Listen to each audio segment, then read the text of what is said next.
Punya pertanyaan seputar Alkitab? Tanyakan di Tajam. Tanya jawab Alkitab malam. Hanya di YouTube channel Tajam. Jangan lupa untuk subscribe dan nyalakan lonceng notifikasinya.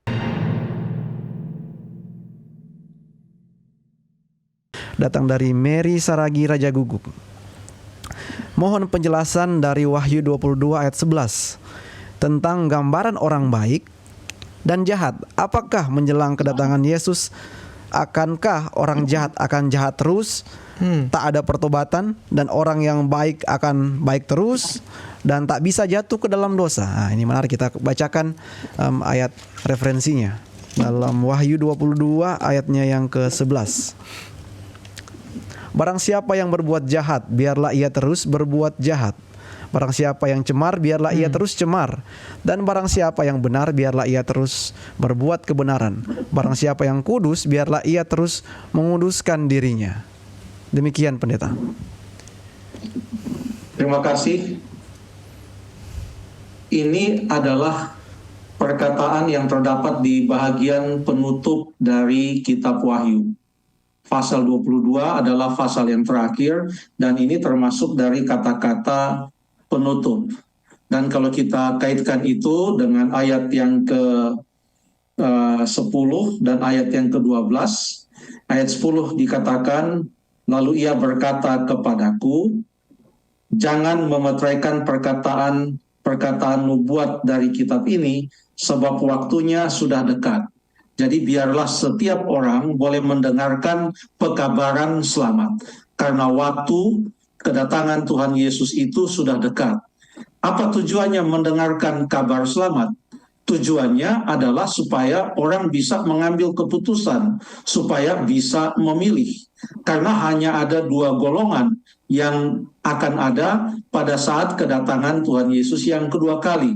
Yang baik dan yang jahat, yang benar dan yang jahat. Orang yang melakukan kebenaran dan yang melakukan kejahatan, yang setia dan sedia dengan yang tidak bersedia dan tidak setia kepada Tuhan. Hanya itu dua golongan pada waktu kedatangan Tuhan Yesus yang kedua kali.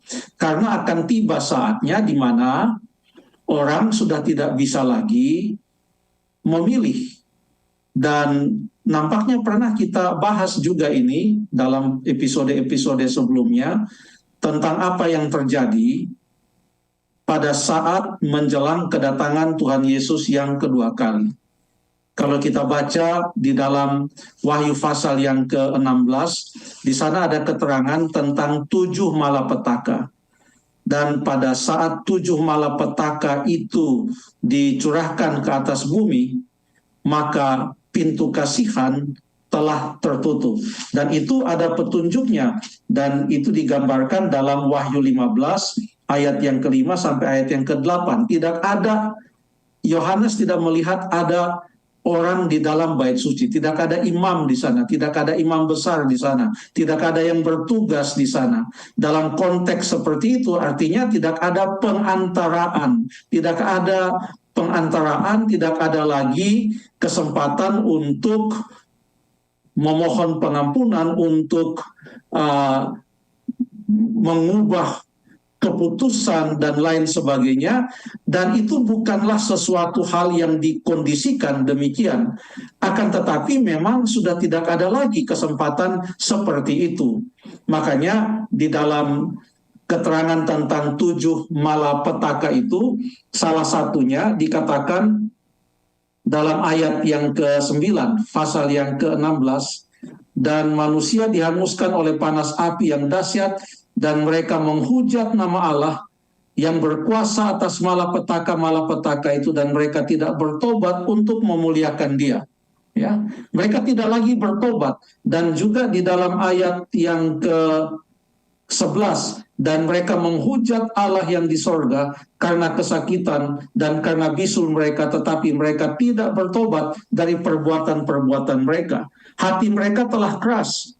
Mereka telah mengambil keputusan bahwa mereka betul-betul menolak keselamatan dan menolak kebenaran, menolak kasih karunia Allah. Sehingga sekalipun mereka menderita, kalau sekarang ini banyak orang yang pada waktu menghadapi kesukaran, menghadapi penderitaan, tidak sehebat yang terjadi pada waktu 7 malapetaka itu.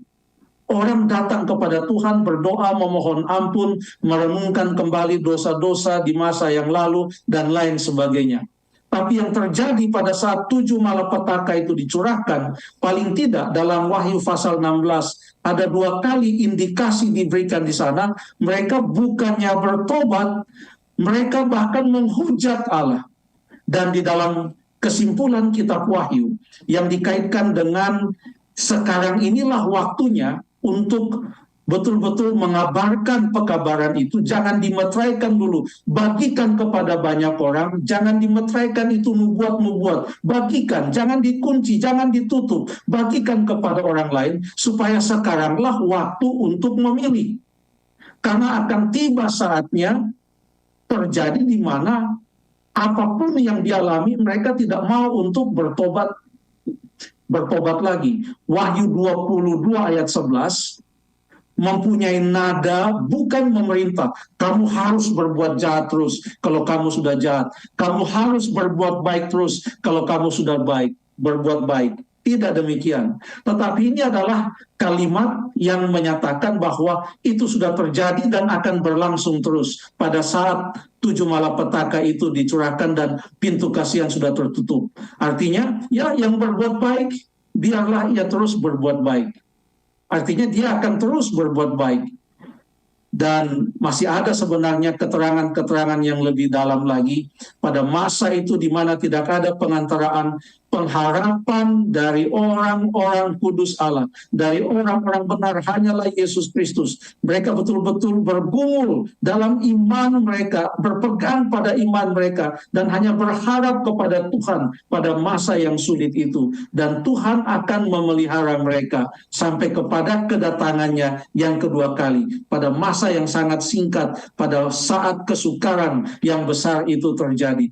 Sehingga setelah mereka melewati kesukaran yang besar itu, maka ada pertanyaan dalam Wahyu pasal yang ke-7 ayat yang ke-13, siapakah mereka ini? Ayat 14 mengatakan, mereka ini adalah orang-orang yang keluar dari kesusahan besar. Mereka hanya membasuh jubah mereka dalam darah anak domba itu. Percaya sungguh-sungguh kepada Kristus. Jadi itu dalam Wahyu 22 ayat 11 adalah gambaran tentang apa yang terjadi bila mana pintu kasihan itu telah tertutup. Jadi sekaranglah waktunya. Sekarang waktunya. Jangan tunggu nanti kalau kita mau bertobat. Terima kasih.